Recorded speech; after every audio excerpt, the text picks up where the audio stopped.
Halo Alexers, kali ini kita akan ngebahas sebuah mobil bekas yaitu adalah Range Rover Evoque tahun 2012. Kayak apa mobilnya? Yuk tonton terus videonya.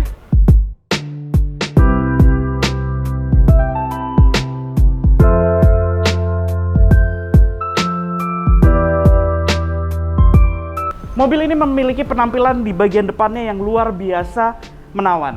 Mulai dari desain grillnya, headlampnya apalagi yang modelnya menipis seperti ini, kemudian juga dikawinkan dengan ala-ala crossover yang membuat mobil ini juga terlihat maskulin.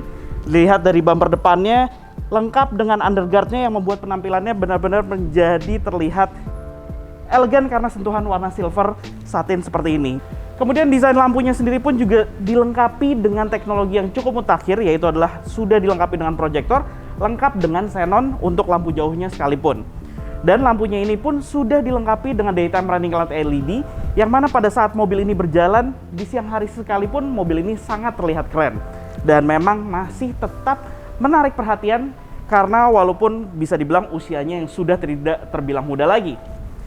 Kemudian di bagian bawahnya sendiri pun mobil ini juga sudah dilengkapi dengan fog lights, yang mana fog lights-nya ini sendiri pun dilengkapi dengan teknologi LED. Jadi dia ada dua titik di sini dengan modelnya adalah proyektor juga. Untuk Range Rover Evoque ini di awal generasinya ini sebenarnya hadir dalam 3 pilihan mesin.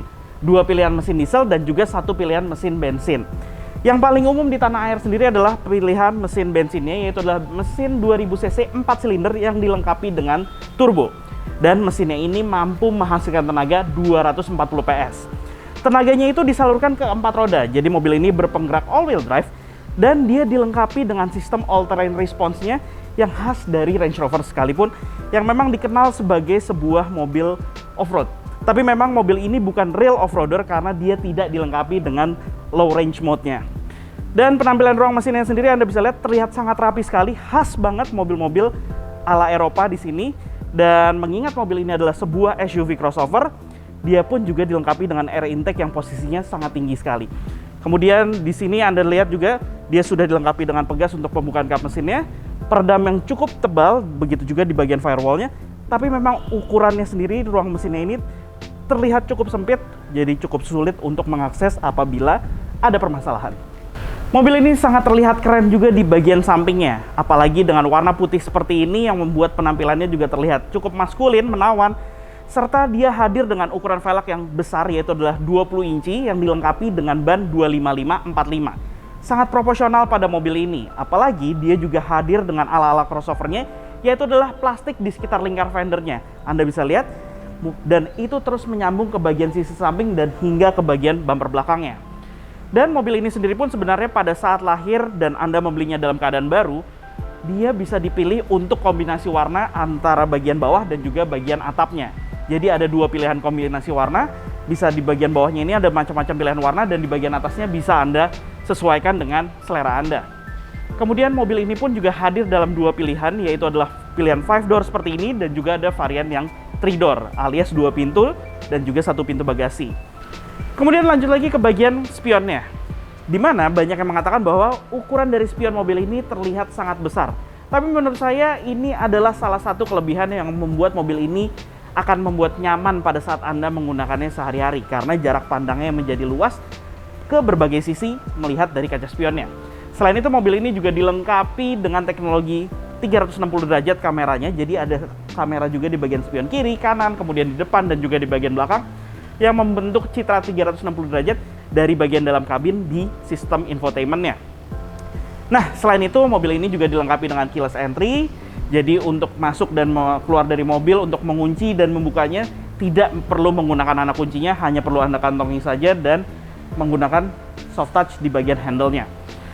Ditambah lagi untuk sistem pengereman, mobil ini komplit, yaitu sudah dilengkapi dengan ABS, EBD, serta brake assist, dan juga dia dilengkapi dengan disc brake pada bagian depan dan belakang. Selain itu, teknologi pada bagian suspensinya sendiri pun juga terbilang canggih karena dia menggunakan sistem magnetik pada shock breaker-nya. Namun sebenarnya ada kelemahan di bagian tersebut, nanti akan saya jelaskan setelah di akhir video ini. Penampilan yang menarik juga tidak hanya di bagian depan, samping, tapi juga di bagian belakangnya.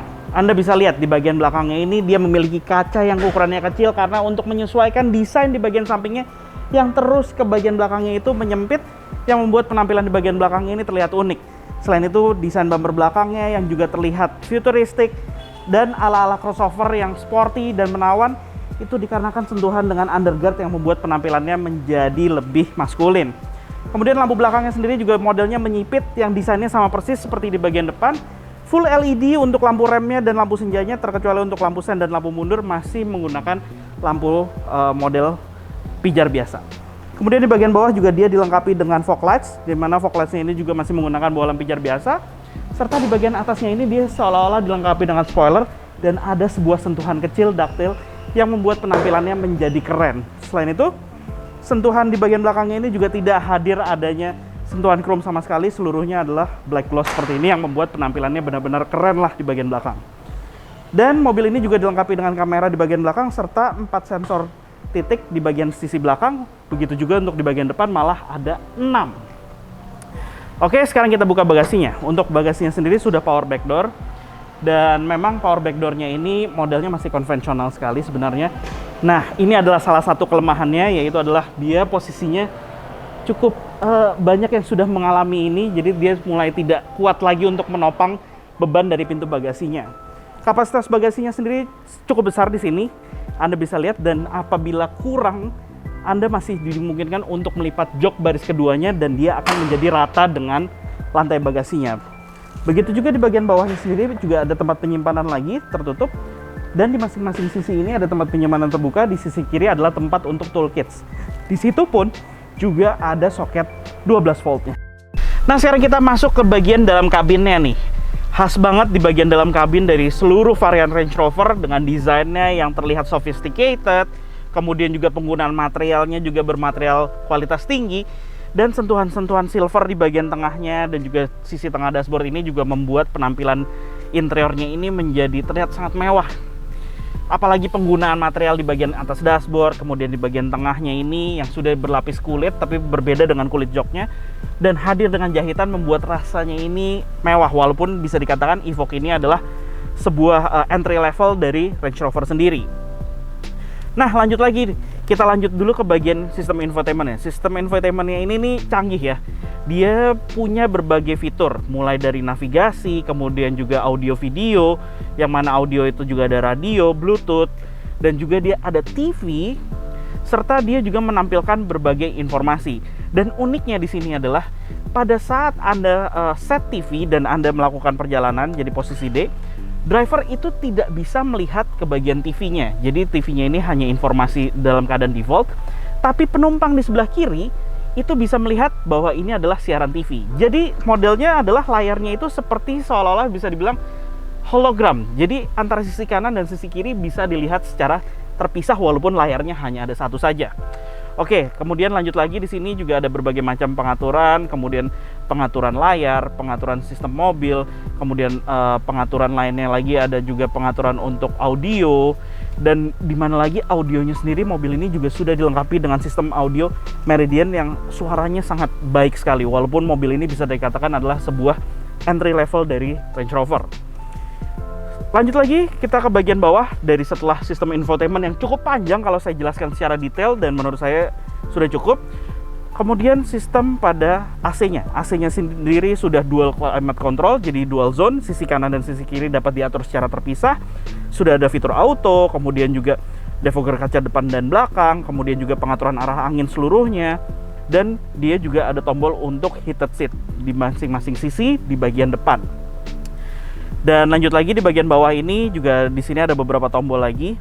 Nah, ini adalah tombol untuk hill descent control. Jadi untuk menurun dia bisa diatur melalui hill descent control ini apabila jalanannya curam. Kemudian ada tombol juga untuk mematikan traction control. Dan ini adalah model tuas transmisinya yang pada saat lahir mobil ini bisa dikatakan terlihat futuristik. Kenapa? Pada saat keadaan mati dia adalah posisinya masuk ke dalam dan saya nyalakan mesinnya. Keren banget kan? Nah, ini kita pindah untuk PRND-nya dengan model diputar seperti ini. Dan dia juga sudah dilengkapi dengan electric parking brake. Dan di bawah ini, nah ini dia yang seperti saya bilang tadi untuk sistem all-wheel drive-nya. Ada terrain response system. Jadi di sini ada pengaturan untuk all-wheel drive-nya. Pada saat Anda melewati, di sini ada pemilihan snow, kemudian juga gravel, dan juga ada sand. Jadi ini diatur untuk menyesuaikan dengan kebutuhan pada saat Anda melewati jalan berkontur buruk. Selain itu dia juga ada mode berkendara dynamic, di mana mode berkendara dynamic ini adalah bisa dikatakan seperti mode berkendara sport. Dia pada saat kita pindah ke mode dynamic, dial pada gauge-nya ini akan berubah menjadi warna merah. Selain itu juga throttle responnya juga menjadi lebih agresif, dan suspensinya pun berubah yang seperti saya bilang tadi, yaitu adalah karena dia dilengkapi dengan sistem magnetik yang membuat suspensinya akan lebih firm, akan sedikit lebih kaku dibandingkan dalam keadaan default atau standarnya.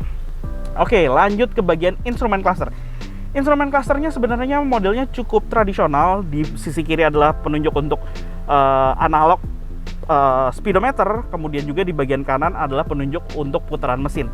Barulah di bagian tengah ini ada sebuah layar digital, dan layar digitalnya ini adalah layar berwarna. Dia menampilkan banyak banget informasi. Dalam keadaan default ini dia menampilkan informasi mulai dari tangki bahan bakar, kemudian juga temperatur mesin, posisi tuas transmisi, odometer, trip meter, tanggal, kemudian juga speedometer dalam kondisi digital. Dan untuk pengaturan dari layar MID digitalnya ini adalah melalui tombol yang ada di bagian sebelah kanan lingkar kemudi. Di sini dia menampilkan banyak banget, bisa ada pengaturan mobil, kemudian juga ada warning apabila ada masalah pada bagian mobil, kemudian vehicle setup juga banyak, blind spot monitor bisa diaktifkan dari sini, kemudian alarm sensor, reverse deep mirror, kemudian juga pengaturan lampu, pengaturan kunci, bahkan audible lock warning, kemudian headlamp delay, segala macam, semua pengaturan mobil bisa diatur dari sini. Kemudian trip computer, nah trip computer ini juga macam-macam. Kemudian ada pengaturan display, dan kita lanjut lagi ke bagian kanannya ini. Dia juga memberikan informasi lainnya, mulai dari konsumsi bahan bakar secara real time, rata-rata, dan juga berbagai informasi lainnya. Oke, lanjut ke bagian lingkar kemudi. Lingkar kemudi ini tadi sebelah kanan adalah tombol-tombol untuk pengaturan pada bagian MID, kemudian juga ada cruise control. Di sisi kiri apabila Anda sudah melakukan konektivitas Bluetooth smartphone Anda ke bagian infotainment, Anda pada saat mengangkat telepon tinggal menekan tombol ini, dan di sisi atasnya ini adalah tombol untuk audionya. Jadi volume, penggantian track, dan juga mode mengganti source pada sistem infotainment. Di belakang lingkar kemudi sudah dilengkapi dengan pedal shift. Kemudian tuas di bagian sisi kiri adalah tuas untuk lampu utama, lampu sen, dan juga fog lights. Sedangkan sebelah kanan adalah tuas untuk wiper kaca depan dan wiper kaca belakang yang sudah dilengkapi dengan rain sensor. Ini banyak banget nih fiturnya di sini nih ya. Oke, lanjut lagi di bagian atas nih, dia sudah dilengkapi dengan panoramic roof, tapi memang kacanya ini tidak dapat dibuka. Hanya flapnya saja yang bisa dibuka tutup. Penerangan juga di sini adalah modelnya sensitive touch tanpa ada tombol, jadi hanya cukup disentuh saja dia bisa menyala. Begitu juga lampu tengahnya. Kaca spion tengah juga sudah dilengkapi dengan auto dimming.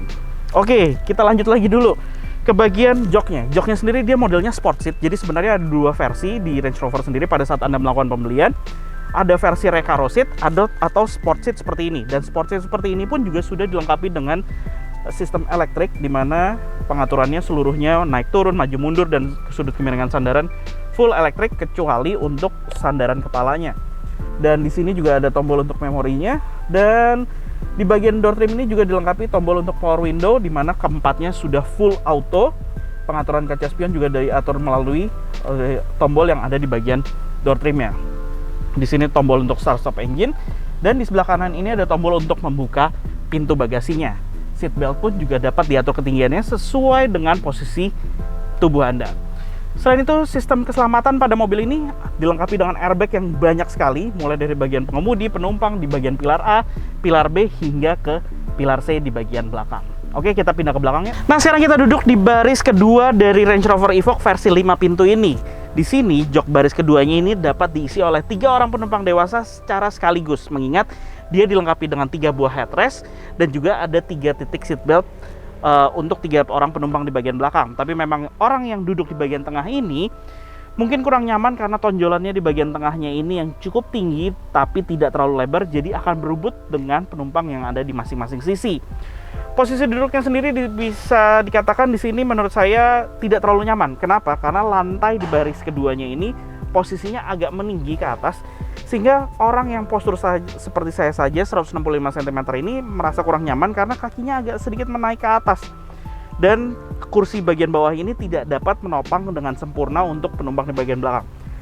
Padahal ini adalah posisi mengemudi saya, dengan postur saya 165 cm tadi, saya mendapatkan legroom segini. Tapi menurut saya, dengan postur yang lebih tinggi, apalagi penumpang di bagian depan atau pengemudi juga postur yang lebih tinggi, menurut saya ini akan terasa sempit.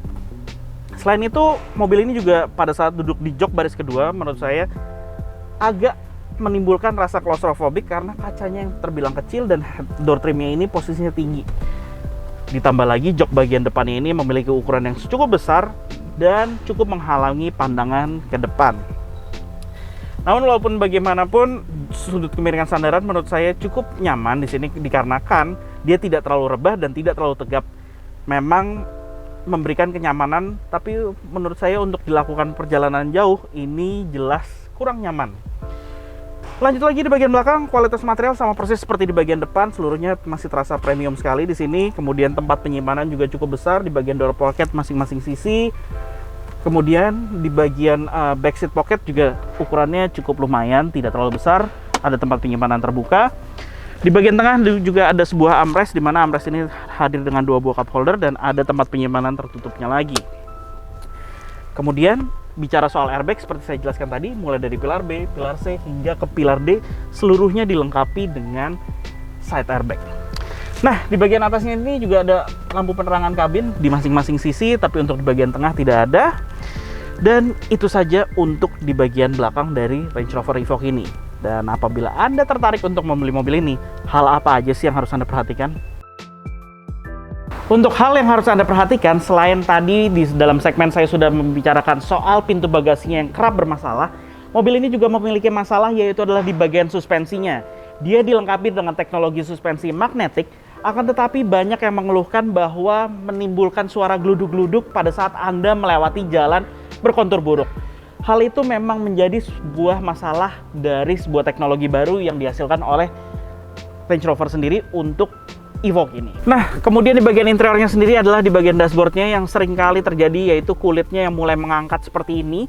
Ini umumnya dikarenakan adalah perubahan cuaca yang ekstrim. Mungkin mobil ini pernah mengalami digunakan sehari-hari, kemudian dijemur di cuaca panas, dan juga tiba-tiba tidak digunakan lagi menjadi garage queen. Alhasil mobil ini di bagian interiornya menjadi lembab, dan perubahan cuaca seperti itu membuat akhirnya dashboardnya seperti ini. Dan apabila memperbaikinya, Anda harus mengangkat dashboard sisi atasnya ini dan cukup menguras biaya. Jangan lupa juga lakukan test drive pada saat Anda mencari Range Rover Evoque seperti ini. Banyak yang mengatakan bahwa transmisi otomatis 9 percepatannya ini kerap memiliki beberapa masalah, tapi tidak secara keseluruhan. Jadi sebaiknya Anda lakukan test drive untuk mengetahui apakah transmisinya bekerja dengan baik atau tidak, mengingat perbaikannya pasti akan memakan biaya yang cukup lumayan. Nah, jadi itulah hasil review dari Range Rover Evoque ini. Untuk pajak per tahunnya adalah 8 jutaan untuk Range Rover Evoque tahun 2012 seperti ini. Sedangkan untuk harganya sendiri adalah unit yang di samping kami ini adalah unit yang dijual oleh OLX Autos Pejaten Village dengan harga 550 juta yang bisa Anda negosiasikan secara langsung di sini. Jadi tunggu apa lagi? Langsung aja beli mobil bekas berkualitas di OLX Autos karena Anda akan mendapatkan 30 hari garansi mesin dan garansi 7 hari uang kembali serta gratis biaya perawatan dan ganti oli sampai dengan 30.000 km atau 18 bulan terhitung semenjak tanggal pembelian, serta Anda juga bisa menikmati layanan home test drive apabila Anda tidak dapat hadir langsung ke OLX Autos. Jadi, langsung aja datang ke OLX Autos Pejaten. Dadah!